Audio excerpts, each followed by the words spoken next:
Je m'attendais à un match difficile. Je trouve que Sergueï, c'est un joueur qui vaut pas son classement. Je le connais depuis très longtemps et je trouve qu'il joue très très bien. Et je m'attendais à un match très difficile et voilà, je l'ai eu. Malheureusement, j'ai joué un mauvais tie-break dans le deuxième set. Ça m'aurait pu coûter le match. Bon, d'un autre côté, dans le premier set, il menait un break, il servait pour le set. Donc ça égalise un petit peu la chance et je fais un bon jeu pour le breaker au troisième. Et maintenant, après l'expérience, c'est jamais facile un premier tour dans un tournoi. On n'a pas encore les repères, on n'a pas les habitudes, tout ça. Donc en plus, jouer à un joueur comme lui qui frappe super fort, c'est pas facile de trouver un rythme et tout ça. Donc voilà, c'était un premier tour piège et je suis très content de l'avoir passé. J'ai jamais douté, en tout cas, non. Je reste positif parce que bon, je trouvais que je jouais pas trop mal et bon, des fois lui il tapait tellement fort que c'était pas facile. Parfois ça rentrait, parfois ça sortait. Donc je me suis dit il faut que je m'accroche et à un moment donné il va faire une ou deux fautes et il va falloir que je sois là et voilà, c'est comme ça que j'ai géré ce match. Au premier set, il y avait beaucoup plus d'échanges. Maintenant, il va falloir que j'en parle à mon entraîneur pour voir si c'est moi qui a moins bien retourné ou si c'est lui qui a beaucoup mieux servi. Mais c'est vrai que j'ai eu le même sentiment. Je me suis fait la réflexion en fin de match. J'ai dit ça fait longtemps qu'on a joué un échange, donc voilà quoi. Ouais. J'essaie de ne pas trop changer par rapport à la surface, même si c'est vrai que c'est un peu lent ici. C'est plus difficile de le faire, mais en même temps c'est mon jeu, donc je vais pas changer mon jeu par rapport à la surface. Je vais essayer de faire mon jeu et rester agressif et puis voilà quoi, essayer d'aller finir les points au filet. Et moi je trouve que ça a plutôt bien réussi aujourd'hui. Quand je suis venu en 2007, j'étais 150e au classement, ou je sais plus exactement. C'est vrai qu'avant, 2004-2005, j'étais dans les 100, j'ai fait très bonnes années. Bon, à ce moment-là, j'étais jeune et j'ai peut-être fait quelques mauvais choix dans mon entourage, dans ma vie. J'étais peut-être pas aussi sérieux qu'il fallait l'être pour être un joueur professionnel de tennis.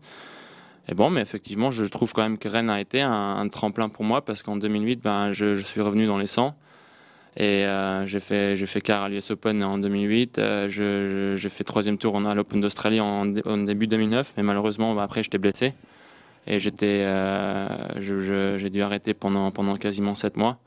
Donc j'ai seulement recommencé en début de l'année 2010 et voilà quoi, j'ai dû recommencer avec des futurs parce que j'avais pas de classement et tout ça. Donc c'était une année difficile 2010, mais en même temps j'ai quand même fini 130e ou 140e, je sais plus exactement. Et bon, depuis 2010, depuis le début là, depuis la reprise de ma blessure, ça monte quand même constamment. Et voilà, effectivement, je pense que là en ce moment, je suis dans ma meilleure phase de ma carrière et je me sens bien, j'ai plus de blessures, j'ai plus de bobos, donc c'est super. C'est qu'à un moment où je devais m'inscrire dans les tournois en Asie, j'avais pas le classement pour rentrer dans le tableau. Donc avec mon coach, on avait choisi de faire l'impasse sur l'Asie, de limiter les voyages pour après attaquer sur les tournois indoor, les grands prix indoor comme je vais en Russie la semaine prochaine, après il y a Bâle, Bercy, tout ça. Et voilà, l'objectif c'était de jouer un ou deux challengers avant pour avoir quelques matchs et voilà. Je voulais jouer cette semaine parce que sinon ça aurait été 3 semaines sans tournoi et voilà, je pense que c'est bien d'avoir quelques matchs en jambes en arrivant sur les grands tournois quoi. Donc c'est pour ça que j'ai demandé la wildcard parce que je voulais pas rester 3 semaines sans jouer. C'est la fin de saison, il reste plus trop de tournois et bon, vu que je me sens bien physiquement, je me sens assez frais, donc je voyais pas la nécessité de me reposer ou de m'entraîner encore une semaine en plus et c'est pour ça que j'ai choisi de faire un tournoi. J'étais un peu surpris de toute la, dans la presse ça a été vachement, je sais pas comment expliquer ça en français, ça a été, c'était comme un gros drame, alors en fait moi j'étais étonné parce que je trouvais pas ça grave. Je veux dire, les organisateurs sur le radar ils nous ont dit il y a plus de pluie. Et bon, après, ils nous ont expliqué, quand ça pluviote, on ne le voit pas sur le radar. Donc voilà, l'explication était là. Et bon, après, pourquoi il n'était pas content? Moi, je sais pas. C'est toujours facile. Je veux dire, les top joueurs, dès qu'il y a un truc qui va pas, ils gueulent un petit peu. Et puis, tout le monde fait un scandale. Et s'il y a un autre joueur qui est 80e mondial, il dit quelque chose, tout le monde s'en fout, quoi. Donc voilà, c'est comme ça que ça se passe et j'étais un peu étonné de la taille du truc, quoi. Pourquoi dans la presse tout le monde en a parlé, j'ai eu des textos, alors comment il était fâché, tout ça, moi. Voilà, moi je pense que c'est normal que les organisateurs, s'ils voient qu'il n'y a pas de pluie sur un radar, ben, ils nous font jouer. Et moi, j'ai pas trouvé ça grave. Effectivement, c'était dommage pour moi. En même temps, c'était moi qui était malchanceux sur tout le truc, mais en plus, c'est lui qui gueule, donc c'est dommage, quoi.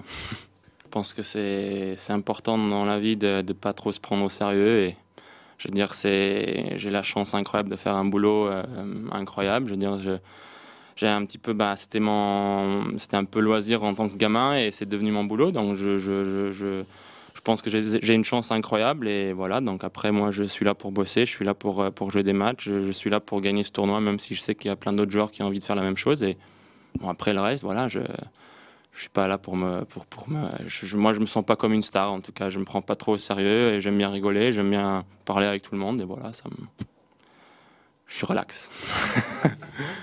Et c'est Agassi parce que, bon, en tant que gamin, je le voyais toujours à la télé, je regardais toujours ses matchs. C'était un peu mon idole. Donc là, la première fois que je l'ai rencontré et puis je l'ai joué, c'était assez spécial. Maintenant, c'est vrai que c'est pas le même champion que Federer ou tout ça, mais quand même, c'est le match qui m'a marqué dans ma vie.